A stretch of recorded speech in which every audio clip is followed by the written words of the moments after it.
Salam kerajaan and shalom. Maaf tadi ada gangguan, terpaksa harus manual. Ya, sekarang kita beribadah dalam Strategic Hours bersama gereja yang tidak lazim, Unusual Church, New Dimension, The Desire of a Nation USA. Nah, mari kita bersama-sama membaca dalam Yosua 1 ayat yang 8 yang berkata, "Janganlah engkau lupa memperkatakan kitab Taurat ini, tetapi renungkanlah itu siang dan malam, supaya engkau bertindak hati-hati sesuai dengan segala yang tertulis di dalamnya. Sebab dengan demikian perjalananmu akan berhasil dan engkau akan beruntung." Coba saya cek dulu di Facebook apakah sudah oke dengan suara dan sebagainya. Maaf karena harus jaga sendiri.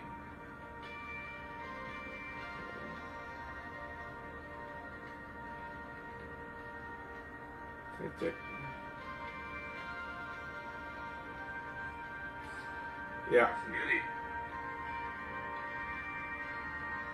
Oke, good. Sepertinya suara semua sudah oke. Nah, di dalam ayat tersebut kebanyakan orang tertuju kepada kata berhasil dan beruntungnya, tapi melupakan pesan utamanya, yaitu apa? Memperkatakan firman. Itu bukan harus khotbah. Memperkatakan firman bukan harus khotbah, tapi apa? Memperkatakan bagaimana bisa memperkatakan jika tidak ada yang mau dikatakan. Maksudnya apa? Tidak ada firman. Jadi mendengar firman dan memiliki firman itu suatu keharusan. Karena tanpa firman tidak ada sesuatu yang jadi. Nah, firman di sini bukan untuk klaim-klaiman, tapi firman yang merubah dan juga yang memberi roh dan hidup. Nah, doa itu merealisasikan keadaan di surga terjadi di bumi sesuai dengan kehendak Tuhan. Atau istilahnya, pray the words of God. Bukan kata-kata kita sendiri, karena di mana ada firman akan terjadi sesuatu. Coba baca dalam Mazmur 107 ayat yang ke-20, dikatakan demikian. Disampaikannya firman-Nya dan disembuhkannya. Mereka diluputkannya mereka dari liang kubur. Atau dalam NASB-nya dikatakan bahwa He sent His word and healed them and delivered them from their destruction.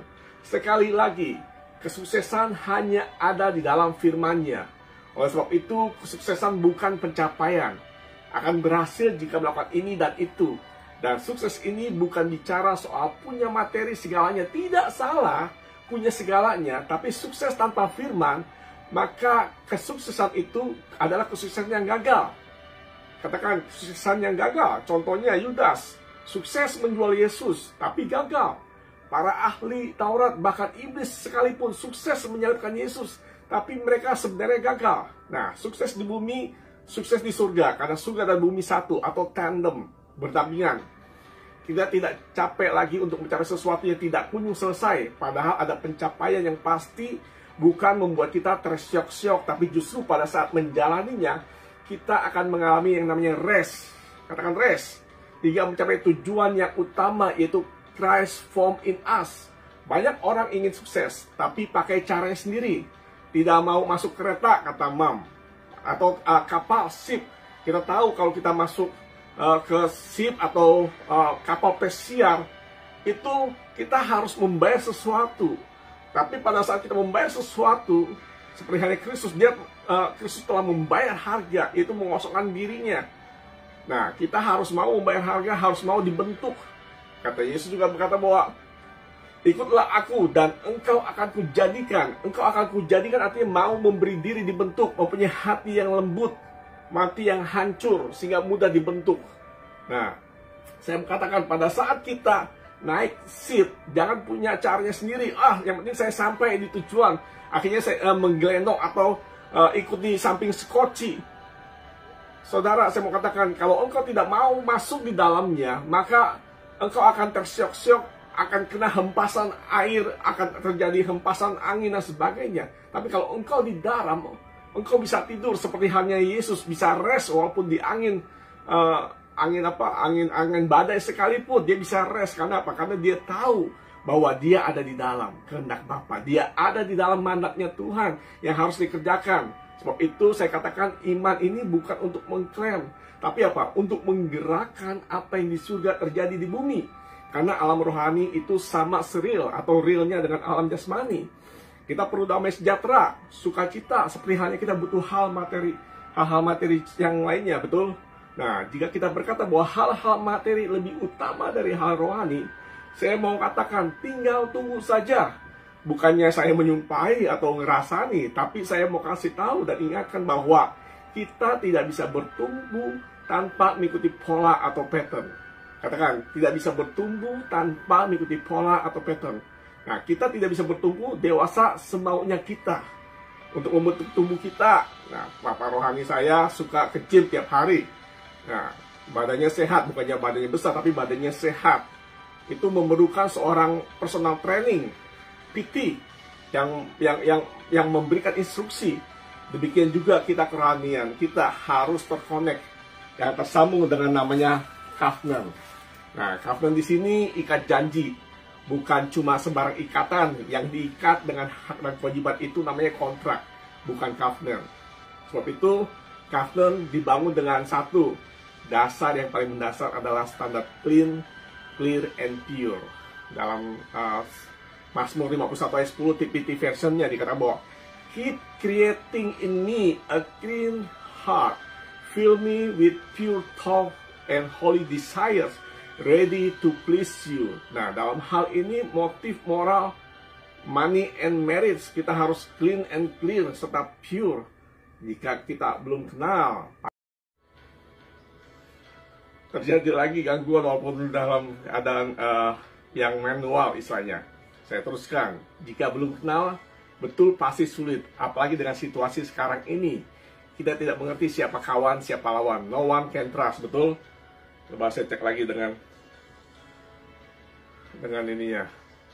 Oke. Dengan clean, clear, and pure akan dibangun apa? Trust. No misunderstanding atau prejudice atau buruk sangka. Ini adalah standar mutlak di aliansi ini. Sekali lagi, the dance bukan sinode gereja, tapi aliansi dari berbagai sinode yang dipersatukan oleh satu doktrin. Yaitu apa? Doktrin apostolik. Christ doktrin. Kita baca dalam 2 Yohanes 1 ayat 9 dikatakan bahwa orang yang tidak tinggal di dalam ajaran Kristus, tapi yang melangkah keluar dari situ, tidak memiliki Allah. Barang siapa tinggal dalam ajaran itu, ia memiliki bapa maupun anak. Atau dalam NASB-nya dikatakan demikian. 2 John 1 verse 9 dikatakan bahwa anyone who goes too far and does not remain in the teaching of Christ does not have God. The one who remain in the teaching has both the Father and the Son. Atau dalam Amplified Classic-nya dikatakan bahwa anyone who runs and ahead of God and does not abide in the doctrine of Christ, who is not content with what he taught, does not have God. But he who continues to live in the doctrine atau teaching of Christ does have God. He has both the Father and the Son. Nah, doktrin yang selama ini kita tahu justru sebenarnya membedakan berbagai gereja yang secara tidak kita sadari menjadi tembok pemisah, blok-blok, ada Protestan, ada Presbyterian, ada Mennonite, ada Pantekosta, ada karismatik dan sebagainya. Nah, itu sudah terlanjur, tidak bisa diapa-apain lagi dan juga sudah terjadi. Tapi saya mau katakan back to Bible aja. Kita harus doktrin apostolik, Christ doctrine. Maka saya yakin Mazmur 133 ayat 1 dikatakan bahwa akan terjadi, yaitu nyanyian ziarah Daud, sungguh alangkah baiknya dan indahnya apabila saudara-saudara diam bersama dengan rukun. Atau dalam TPT bahwa how truly wonderful and delightful it is to see brothers and sisters living together in sweet unity. Nah, dalam Not Food TPT dikatakan bahwa sweet unity akan terjadi bila terjalin dengan kasih Kristus, yaitu berpusat pada Kristus. Wow, Kristus itu so powerful. Makanya iblis takut dengan Kristus dan karyanya. Makanya disebut antikris, bukannya anti Bapa atau anti Roh Kudus, tapi antikris. Nah, antikris ini bukan soal chip atau siapa yang akan jadi antikris, karena itu hanya puppetnya atau bonekanya iblis. Iblis tahu destininya. Itu yang membuat dia takut dan gemetar. Jika gereja mengerti tentang Roh Kristus dan karya Kristus, bukan hanya pengetahuan atau tahu saja, tapi tidak mengerti dan menyadari Christ in us, the hope of glory and explosive power, or the infuses us, itu the explosive power of Christ infuses in us. Itu yang pertama tadi, bahwa kita untuk menerima covenant harus clean, clear, and pure. Dan yang kedua, bagaimana kita bisa menerima covenant? Itu voluntary, freely, dan juga sikap hormat atau honor, dengan sukarela dan hormat. Baca dalam Mazmur 110 ayat 1 sampai 3. Mazmur 110 ayat 1 sampai 3 yang berbunyi, Mazmur Daud, demikianlah firman Tuhan kepada Tuanku, duduklah di sebelah kananku sampai ku buat musuh-musuhmu menjadi tumpuan kakimu. Tongkat kekuatanmu akan diulurkan Tuhan dari Sion. Memerintahlah di antara musuhmu.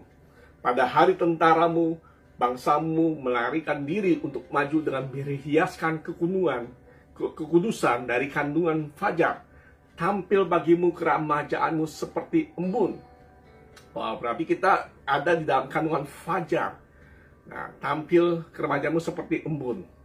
Atau dalam NSB-nya dikatakan bahwa the Lord says to my Lord, sit at my right hand until I make your enemies a footstool for your feet. The Lord will stretch forth your strong scepter from Zion, saying, rule in the midst of your enemies. Your people will volunteer freely in the day of your power, in holy array from the warmth of the dawn. Your youth are to you as the dawn. Covenant itu untuk kepentingan kita sendiri. Katakan untuk kepentingan kita sendiri. For our own benefit. Bukan hak dan kewajiban yang sifatnya mengikat dan terikat. Sehingga dengan covenant kita bisa mencapai destiny kita, yaitu membuat musuh-musuh kita di bawah kaki kita. Segala musuh, baik itu penyakit, keadaan apapun. Karena kepada kita sudah diberi kuasa atas segala nama. You can name it all the name. Di langit, di atas bumi maupun di bawah bumi. Nah, dalam Filipi 2 ayat 9 sampai 10 dikatakan bahwa itulah sebabnya Allah sangat meninggikan dia dan mengaruniakan kepadanya nama di atas segala nama, supaya dalam nama Yesus bertekuk lutut segala yang ada di langit dan yang ada di atas bumi dan yang ada di bawah bumi, yang ada di langit, yang ada di atas bumi, dan yang ada di bawah bumi. Atau dalam Filipians 2:9-10 from Amplified Classic-nya dikatakan demikian. Therefore, because he stooped so low, God has highly exalted him and has freely bestowed on him the name that is above every name, that at the name of Jesus every knee must bow in heaven and on earth and under the earth. Atau TPT-nya because of that obedience. Nah, because of that obedience, karena ketaatan, God exalted him and multiplied his greatness. He has now been given the greatest of all names. The authority of the name of Jesus causes every knee to bow in reverence. Everything and everyone will one day submit to this name, and the heavenly realm, in the earthly realm, and the demonic realm. Demonic itu kuasa kegelapan, kekuatan dari Sion dengan berhiaskan kekudusan dan dalam kandungan fajar. Kembali terputus lagi. Oke, ini yang kita coba lagi. Itu apa? Kekuatan dari Sion dengan berhiaskan kekudusan dan dalam kandungan fajar, yang hanya yang mau voluntary freely dan mengerti honor serta hidup dalam standar clean, clear, and pure, yang akan bisa mengalami press on to maturity, serta mau diproses terus-menerus agar apa? Keserupan Kristus menjadi nyata dalam hidup kita. Saya katakan, no process, no progress. No progress, no reward. Jika lagi diproses, jangan suka protes. Kok proses melulu? Nah, dalam aliansi ini semua diproses. Orang tua rohani saya aja mengakui hidupnya masih diproses. Nah, apalagi saya, katakan apalagi saya. Tapi prosesnya bukan lagi jatuh bangun dengan hal yang sama. itu namanya muter doang, kayak gangsing. Bukannya proses, tapi masih hidup dalam time of ignorance atau masa kebodohan. Nah, bodoh ini bukannya soal IQ, tapi masih hidup dalam jebakannya iblis, bukan jebakannya Batman. Coba saya cek lagi di Facebook, apakah sudah muncul. Oke, kemudian ini lancar karena iblis tahu bahwa saya akan membukakan hal yang sangat dahsyat tentang covenant yang cukup panjang. Nah, sebab itu kita diproses dari kemuliaan kepada kemuliaan, dari kekuatan kepada kekuatan. Belum sempurna, tapi menuju kesempurnaan. Bentar saya cek di YouTube mungkin untuk bisa suaranya jelas, ada musik.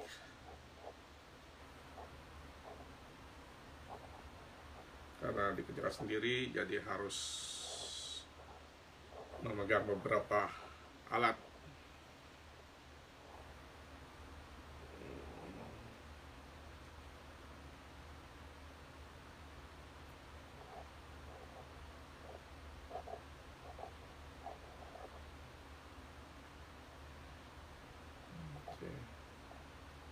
Sebentar ya saudara, supaya musiknya lancar.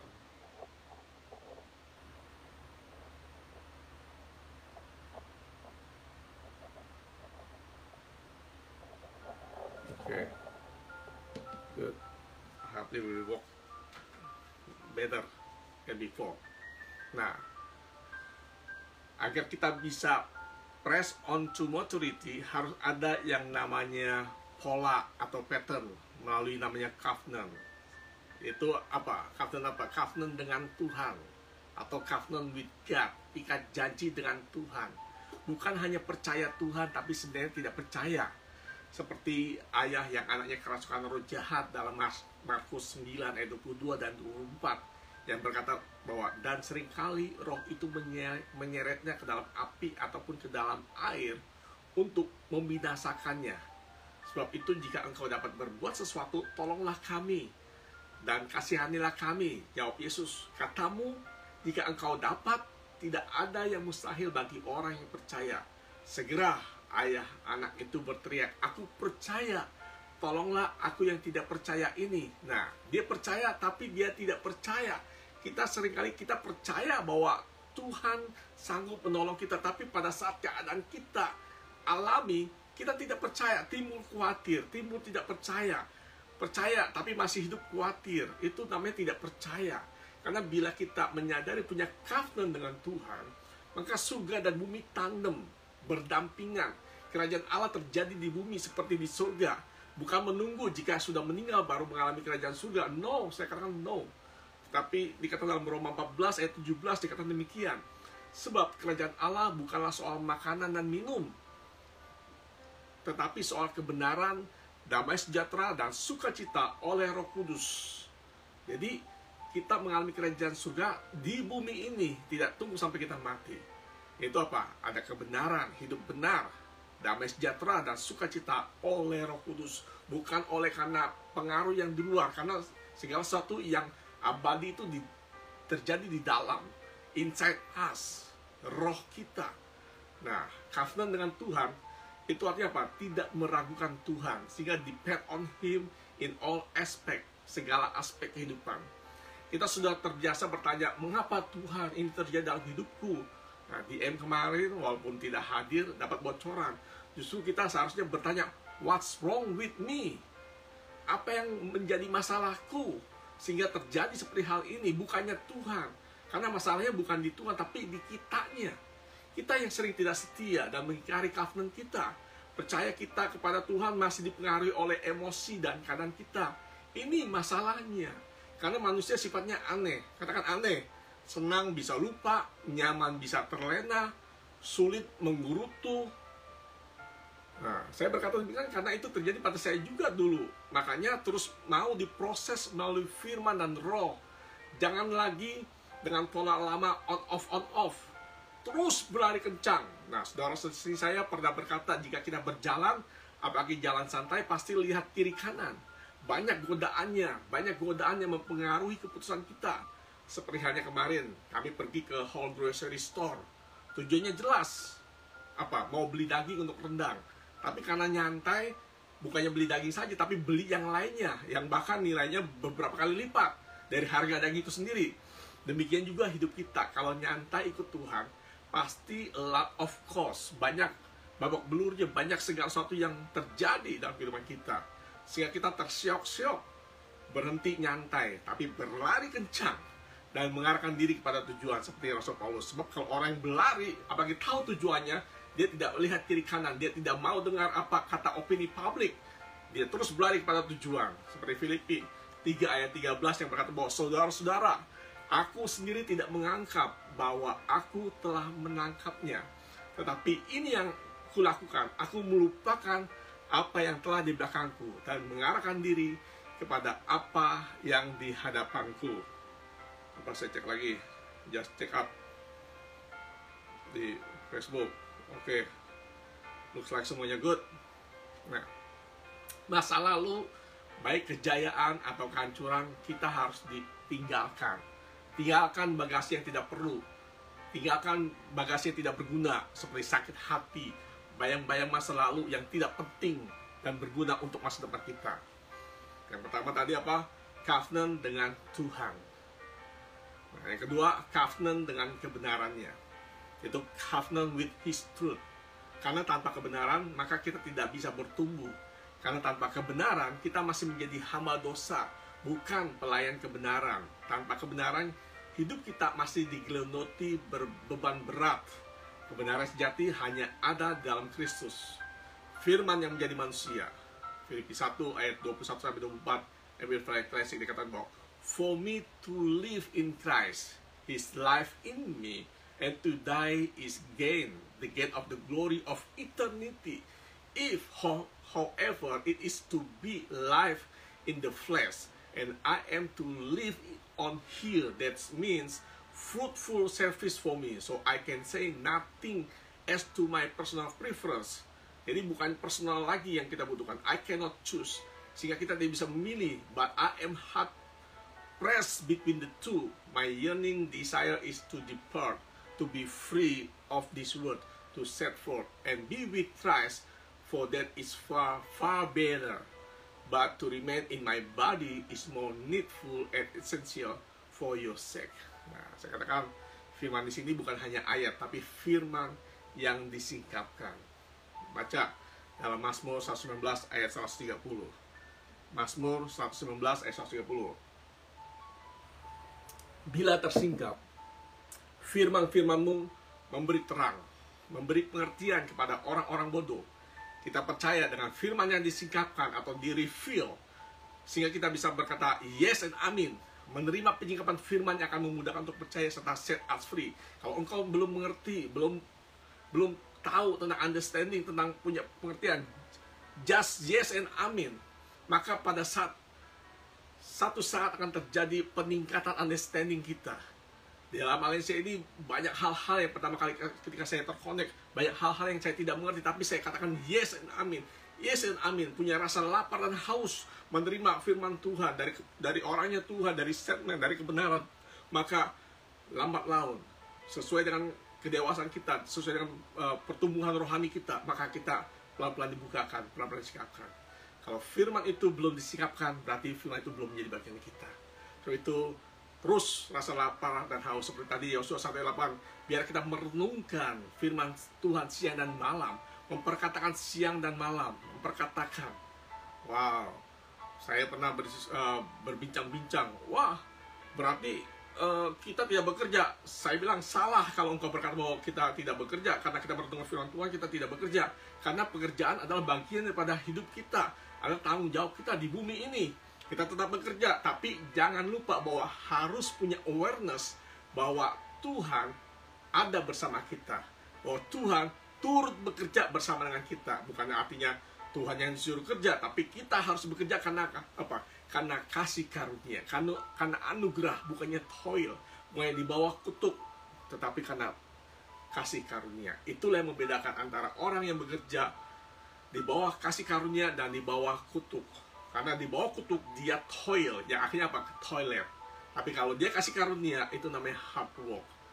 Amin. Nah, dalam Yohanes 8 ayat 32, dan kamu akan mengetahui kebenaran, dan kebenaran itu akan memerdekakan kamu. Kita harus menemukan kebenaran, maka kebenaran itu akan memberikan kita.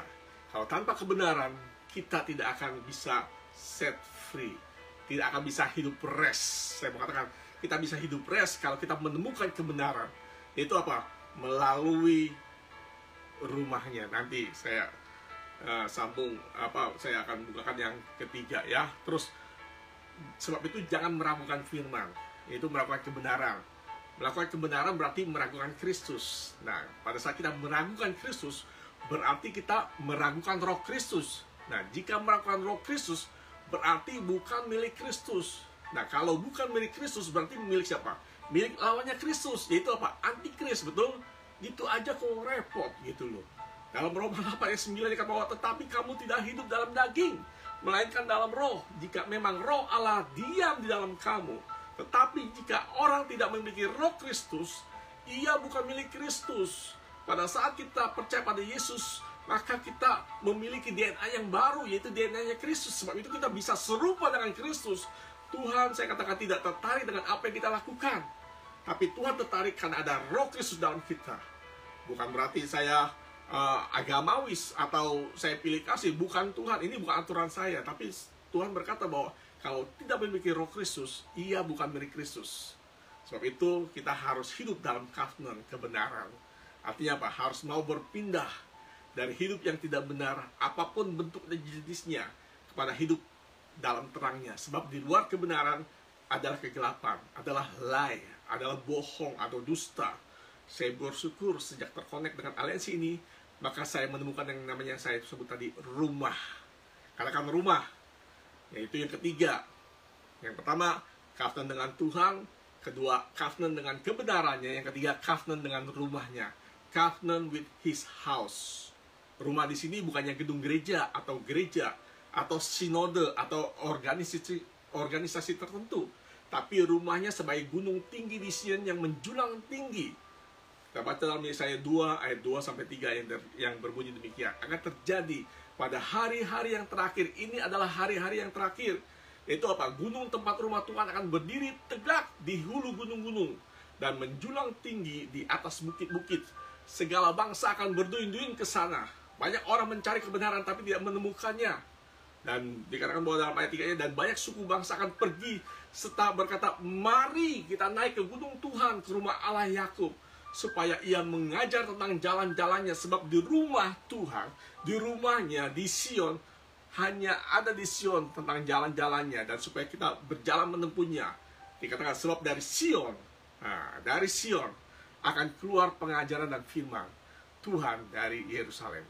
Rumah Tuhan di Sion bukan lokasi, tapi dimensi Sion, di mana kita diajar jalan-jalannya dan keluar pengajaran. Karena hanya di rumah kita bisa merasa aman. Karena di rumah kita bisa bertumbuh dengan sehat, betul? Seperti halnya tadi saya cerita, kita ke whole market cari daging untuk buat rendang.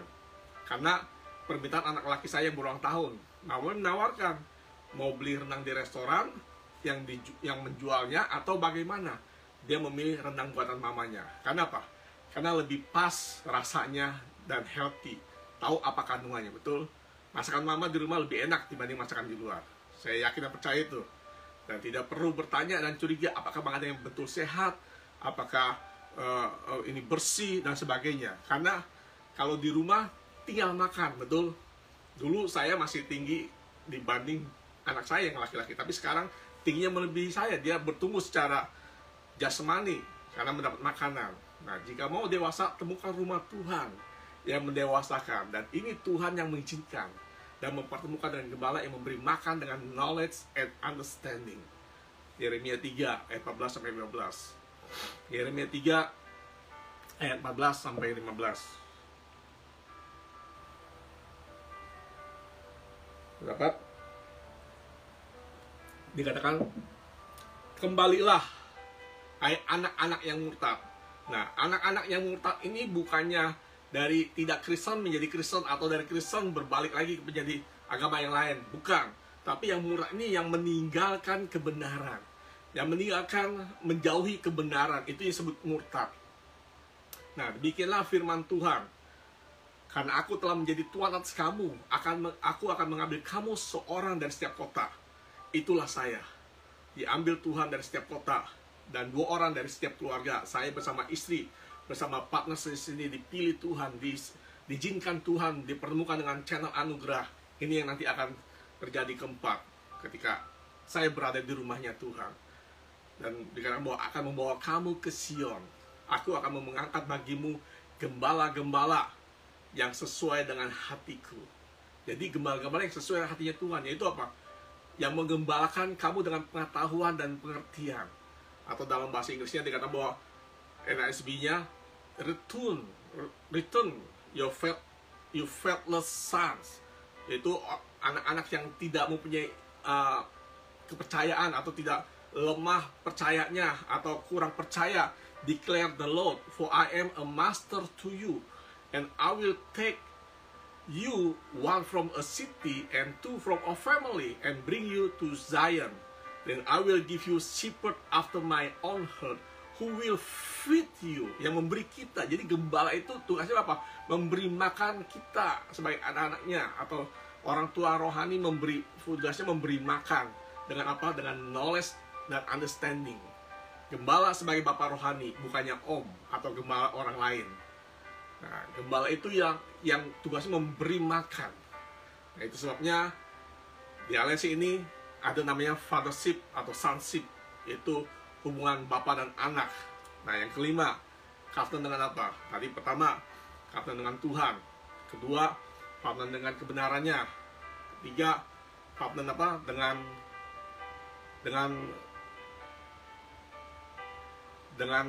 rumahnya. Terus covenant dengan orangnya atau setman.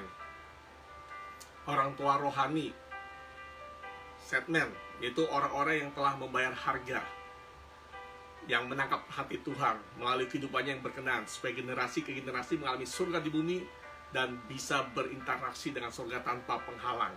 Nah, orang tua di sini bukan hubungannya memberatkan atau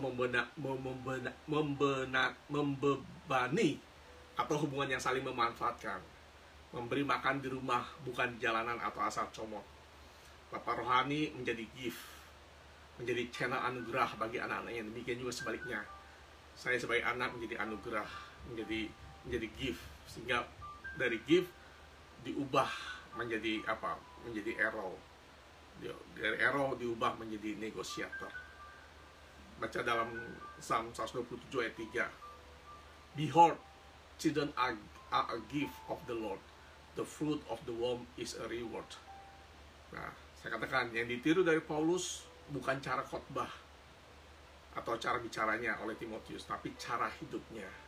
Sebab itu dikatakan dalam 1 Korintus 11 ayat 1, dia berkata bahwa Amplified Classic, pattern yourself after me, follow my example as I imitate and follow Christ the Messiah.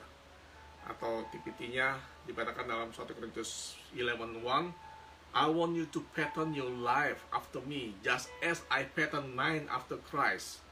Orang tua rohani menjadi pola, menjadi pattern, karena hidup mereka sudah terlebih dahulu mempola Kristus, sehingga kita mendapat warisan tanpa kesulitan untuk mengerti dan susah payah, karena mereka telah membayar harga terlebih dahulu untuk anak-anaknya. Mereka telah sakit bersalin untuk kita. Nah, saya katakan ikat janji ini bukan karena paksaan, yang kesannya dipaksa dan saling menuntut hak dan kewajiban. Covenant di sini karena ada rasa lapar dan haus akan firman Kristus, dan bersedia dibentuk dan didewasakan sehingga apa? Sehingga ada tumbuh rasa hormat atau honor. Jangan seperti Ham, anak Nuh, yang justru menceritakan soal ayahnya di luar tanpa hormat. Baca dalam Kejadian 9 ayat 22-23. Maka Ham, bapak Kanaan itu, melihat aurat ayahnya, lalu diceritakannya kepada kedua saudaranya di luar. Menceritakan soal orang tuanya di luar aliansi ini dan sebagainya, menjelek-jelekan untuk sifatnya. Sudah itu, ayat 23, sesudah itu Sem dan Yafet mengambil sehelai kain dan membentangannya pada bahu mereka berdua, lalu mereka berjalan mundur. Mereka menutupi aurat ayahnya sambil berpaling muka, sehingga mereka tidak melihat aurat ayahnya. Beda dengan Sem dan Yafet yang berlaku hormat pada bapaknya. Oleh sebab itu penting apa yang kita dengar, siapa yang kita dengar, dan bagaimana kita mendengar. Jangan mendengar atau makan sembarangan di luar. Saya bilang dalam aliansi ini memang sulit, memang straight, karena ini adalah firman kebenaran yang tidak lazim, tidak umum. Kok mendengar dari satu orang saja, kok mendengar yang namanya Bapak, berarti kan mendewakan atau mentuhankan Bapak rohani. Saya bilang, katakan, Bapak rohani saya tidak bisa menggantikan Tuhan. Karena Bapak rohani saya tidak bisa untuk disalib, karena itu sudah lewat. Itu adalah tugasnya Kristus. Itu adalah tugasnya Yesus. Sebab itu saya bilang bahwa Bapak rohani ini menjadi pola, menjadi pattern, menjadi kehidupannya itu mengimpartasi kehidupan kepada kami sebagai anak-anaknya. Sehingga mau apa? Supaya bertumbuh. Orang tua rohani kami hanya membutuhkan hidup kami untuk bisa dibentuk dan didewasakan. Nah, itu sebabnya orang tua rohani konsisten dan konsekuen memberi makan dengan apa? Dengan knowledge, dengan understanding, serta wisdom. Bukan menyuruh om atau bapak orang lain yang memberi makan. Bapak rohani bukannya event organizer yang mengatur orang lain untuk memberi makan anak-anaknya. Ini yang namanya punya value dan standar serta integritas. Karena tanda akhir zaman hanya satu, yaitu apa? Mislead, penyesatan. Banyak kalau kita mendengar, kita tidak tahu siapa. Bukan berarti saya mengecilkan, tapi saya tahu ada hamba Tuhan yang hidup dalam dosa yang tidak benar. Bukan saya menghakimi, tapi mereka tetap merasa nyaman menyampaikan isi-isi Alkitab. Saya tidak menyampaikan firman, sebab kalau firman itu sudah berarti kebenaran. Masih berani untuk menyampaikan firman Tuhan, masih share tentang khotbah dan sebagainya, tapi hidupnya tidak benar. Sebab itu dalam aliansi ini sangat menjadi standar bahwa clean, clear, and pure dalam hal motif, moral, money, and marriage. Nah, sebab itu saya katakan dalam aliansi ini bukan firman roti yang lembek yang bisa expired, bukan hanya yang untuk mengenyangkan atau untuk kebutuhan jasmani saja, tapi firman batu solid yang membentuk untuk menjadi bangunan yang dibangun atas dasar Kristus sebagai batu penyuruh, sehingga apa? Kita menjadi sama, menjadi batu-batu yang hidup, the living stone, dan batu-batu tersebut menjadi gunung Tuhan yang tinggi. Seperti tadi saya katakan bahwa di Sion akan bangun gunung-gunung yang tinggi serta menjadi kerajaan. Batu adalah gambaran kehidupan yang siap dipakai Allah untuk kepentingan Tuhan. Biarlah kita menjadi batu, karena kita menerima firman batu, tapi jangan kepala batu, karena itu susah diajar. Amin. Nah, batu adalah lambang dari generasi. Generasi apa? Generasi honorable man, sheep nation, menjadi generasi baru, generasi orang benar, the righteous man, keturunan anak-anak laki-laki yang dewasa atau hios yang diwariskan dari orang tua rohani, sehingga menjadi apa? Gereja yang digerejakan sebagai eklesia, parlemen Allah secara person dan corporate. Nah, ini corporate. Dengan corporate berarti apa? Ada yang keenam, covenant dengan destiny, dengan saudara destiny. Covenant with the sibling, one destinations. Nah, saya katakan bahwa aliansi ini adalah menjadi final my destination. Aliansi ini menjadi destiny terakhir saya. Baca dalam Filipi 4 ayat 7. Damai sejahtera Allah yang melampaui segala akal akan memelihara hati dan pikiranmu dalam Kristus Yesus. Jaga hati. Jaga hati. Jangan berprasangka buruk dengan orang tua rohani. Harus terus mau dibentuk, ditegur, dan didewasakan. Amin. Juga jaga hati antar saudara destiny. Bukannya hanya sebagai saudara dalam Tuhan, tapi saudara destiny. Karena kita tahu, walaupun kita bilang bahwa engkau saudaraku, tapi masih hidup dalam kebencian, masih hidup dalam iri hati. Tapi kalau kita hidup dengan saudara destiny, berarti kita tahu satu tujuan. Itu apa? Kita bergandengan sama-sama. Kita bergandengan bersama-sama. Sebab itu jangan mengadu domba antar saudara atau mengancam untuk melawan bapak rohani. Nah, melalui orang tua rohani ini diajar bagaimana saling menghormati dan hidup rukun bukan awu-awu atau cawil-cawil atau cuma manis di luar atau manis di mulut, tapi saling menguatkan dan menjaga honor orang tua. Saya bersyukur walaupun jauh dengan saudara sendiri dan orang tua rohani kami, tapi melalui teknologi yang Tuhan persiapkan, jarak dan waktu tidak lagi menjadi halangan. Sekali lagi, jika mau bertumbuh harus ada pola, katakan pola atau pattern. Sebab tanpa pola kita tidak bisa bertumbuh. Kita tidak bisa bertumbuh semaunya. Kita tidak bisa bertumbuh di jalanan. Kita harus bertumbuh mengikuti pola atau pattern. Kita harus bertumbuh di rumahnya. Amin. Bertemu dengan Tuhan, bertemu dengan kebenarannya, bertemu dengan dengan orangnya, bertemu dengan rumahnya, penuh kebenarannya, penuh dengan orangnya atau segmen, bertemu dengan saudara-saudara sini. Saya katakan sekali lagi, jika mau bertumbuh harus ada pola dan terkonek melalui 6 bentuk covenant di atas. Serta mempunyai strong connection serta strong frekuensi. Jika masih menganggap covenant sebagai ikatan yang memaksa, menuntut perubahan tanpa mau diproses, berarti connectionnya kobong atau hanya luarnya saja, tapi isinya tidak ada.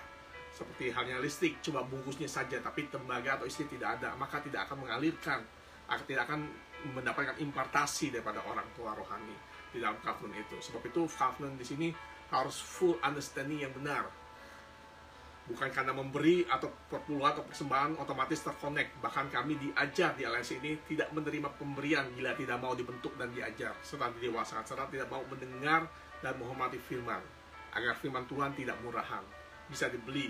Karena yang utama adalah perubahan hidup dan dibangun hidupnya, bukan persembahannya. Mendengar firman yang diberitakan dari rumahnya, selalu ada reasoning, sudah pernah sibuk, tidak ada waktu dan sebagainya, berarti engkau belum terkonek. Berarti engkau tidak punya covenant. Karena ketaatan itu lebih baik dari persembahan. 1 Samuel 15 ayat 22. Itu saya akan akhiri.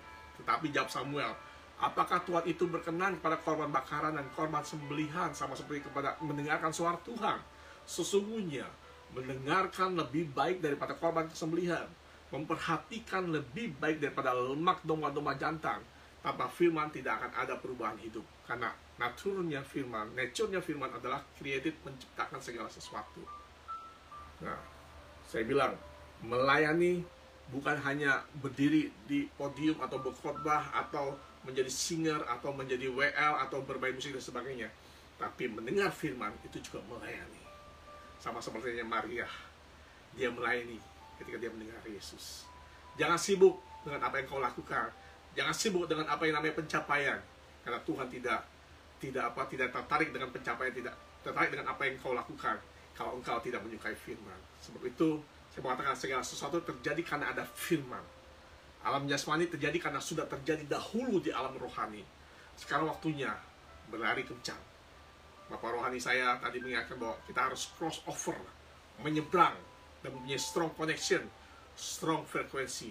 Maka percayalah, dengan covenant yang benar, dengan covenant yang understanding, dengan new understanding, new knowledge, maka new blessing and new hope akan terjadi dalam hidup kita semua di tahun yang baru ini. Bukan pergantian tahunnya, tapi hidup kita yang baru. Itulah yang harus dirubah, yang harus kita alami. Amin. Saya berdoa. Bapa kami yang surga, biarlah Tuhan kami dibuka tentang covenant. Biarlah yang belum mengerti tentang covenant ini, Engkau bukakan sesuai dengan kapasitas roh mereka Tuhan. Sehingga mereka mempunyai the strong connection, mempunyai connection yang benar, menerima firman sebagai pengajaran, karena itu yang akan mendewasakan.